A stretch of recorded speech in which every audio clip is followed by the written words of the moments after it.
အဲ့ဒီသီလဟာအနဝိဇ္ဇဒုက္ခရလာတာနဲ့တပြိုင်နက်စိတ်လေးတည်ငြိမ်မှုကိုလင်းလင်းမြန်မြန်ရစေနိုင်လို့ခန္ဓာတမာတိဆိုတာစိတ်ချမ်းသာတဲ့ပုဂ္ဂိုလ်တယောက်မှာတမာတိဆိုတာလွယ်လွယ်ကူကူနဲ့ရနိုင်လို့မြတ်စွာဘုရားကသီလပြီးတော့တမာတိလို့ဒီလိုဟောတာ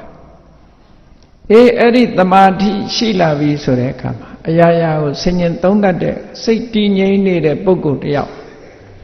ဘာကိုပဲစဉ်းစားတဲ့အခါမှာအမှန်ကန်စဉ်းစားလာနိုင်သည့်အတွက်ကြောင့်ယထာဘုဒ္ဓဓတ္တနာတဲ့တကယ်အဖြစ်မှန်ကိုမြင်နိုင်တယ်သိနိုင်တယ်ဆိုတဲ့ဉာဏ်မျိုးရလာတယ်အဲ့ဒါသမ္မာဒိဋ္ဌိနဲ့သမ္မာသင်္ကပ္ပတွေးအဲ့တော့ဘဝမှာဘုရားဘာသာဝင်သူတော်စင်တွေအနေနဲ့ဘုရားဟောကြားတဲ့ဘုရားရဲ့အဆုံးအမအတိုင်းဘဝမှာနေမယ်ဆိုလို့ရှိရင်တော့ဒီကျင့်စဉ်လေးနဲ့နေတာမိမိအိမ်မှာနေထိုင်ရင်သွားရင်လာရင်စားရင်တောက်ရင်စီးပွားရှာရင်ဒီလိုပဲနေကြဒီနေနဲ့ဒီလိုအနေထားမျိုးတိုင်းနေမယ်ဆိုလို့ရှိရင်နောက်ဆုံးမှာနိဗ္ဗာန်မရသည့်တိုင်အောင်မရသေးသည့်တိုင်အောင်တန်တရားထဲမှာအစဉ်တပြေနဲ့ချမ်းသာဒုက္ခတွေကိုရသွားနိုင်တယ်ဒါ way of life Buddhist way of life ဖရာရဲ့နေနည်းပေါ့နော်ဖရာအဆုံးအမတိုင်းနေတာ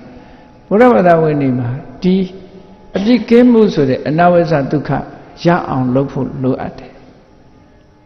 အနဝိဇ္ဇဒုက္ခဆိုတာသီလကမှပေးနိုင်တယ်ကဲကောင်းပြီအဲ့လိုနေတဲ့အခါမှာသီလလည်းပြည့်စုံလာပြီတမာတိလည်းသီလပေါ်မှာအခြေခံပြီးတော့တမာတိလည်းဖြစ်လာပြီဆိုတဲ့အခါမှာတဏှာကပါလာတဲ့လူတွေရဲ့စိတ်ထဲမှာ positive ဖြစ်နေတဲ့ကိလေသာတွေဆိုတာရှိတယ်နှစ်သက်စရာအာယုန်နဲ့တွေးလို့ရှိရင်လိုချင်တဲ့လောဘထောင်းကနေထားလာတာပဲအိဋ္ဌာယုံလို့ခေါ်တယ်နှစ်သက်စရာမျက်နှိုးစရာအာယုန်တွေနဲ့တွေးလာပြီဆိုရင်အဲ့ဒီအာယုန်ကိုလိုချင်တယ်တတ်မဲ့တယ်တွေ့တာတယ်ဆိုတဲ့စိတ်အနေထားတစ်ခုကပေါ်လာအဲ့ဒီပေါ်လာတာကိုထိန်းနိုင်ရင်ထိန်းမထိန်းနိုင်လို့ရှိရင်သီလလည်းကျိုးသွားနိုင်တယ်တမာတိလည်းပြက်ပြားသွားနိုင်တယ်အဲ့ဒီသီလတမာတိတွေအခြေခိုင်သွားအောင်ထိမ့်ပုံထိမ့်နည်းကိုမြတ်စွာဘုရားပေါ်လာသည့်အာယုန်များနဲ့ရှုပွားရမည်ဝိပဿနာတရားဆိုတာစိတ်ကိုထိမ့်တဲ့နည်းတစ်ခုကိုပေးထားတာနော်အဲ့တော့ဝိပဿနာတရားဆိုတာဘယ်နေရာပဲဖြစ်ဖြစ်ရှုပွားလို့ရတယ်ဆိုတဲ့အနေထားအဲ့တော့ဝိပဿနာဆိုတာတေချာပြောမယ်ဆိုလို့ရှိရင်တမ္မာဒိဋ္ဌိကိုခေါ်တာပဲမမှန်ကန်ကန်မြင်တတ်ဖို့ဒါမှမဟုတ်ဝိပဿနာဆိုတာဉာဏ်ကိုကောက်ဉာဏ်ဆိုတာတမ္မာဒိဋ္ဌိဒါမှမဟုတ်တမ္မာဒိဋ္ဌိကိုခွဲတဲ့အခါမှာကံကံဤကျိုးရှိတယ်လို့လက်ခံတာကမ္မတက္ကထာတမ္မာဒိဋ္ဌိ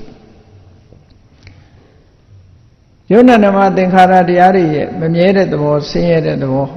ကိုမပိုင်တဲ့သဘောကိုဆင်ញင်သင်တာသိမြင်တာကဝိပဿနာတမ္မာဒိဋ္ဌိလို့ခေါ်တယ်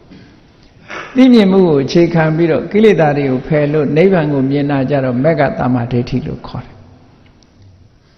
ထိုကိလေသာတွေကိုပြန်လည်ငြိမ့်သက်ပြီးနိဗ္ဗာန်ကိုအောင်ပြုနိုင်တာကြတော့ဖလတမ္မာဒိဋ္ဌိလို့ခေါ်တယ်ဒီလိုတမ္မာဒိဋ္ဌိကအဆင့်ဆင့်သွားတာအခြေခံကမ္မတက္ကတာတမ္မာဒိဋ္ဌိရှိပြီးတဲ့နောက်မှာမိမိရဲ့နေ့စဉ်ဘဝမှာဝိပဿနာတမ္မာဒိဋ္ဌိနဲ့နေဖို့လိုတယ်ဝိပဿနာတမ္မာဒိဋ္ဌိနဲ့မနေဘူးဆိုလို့ရှိရင်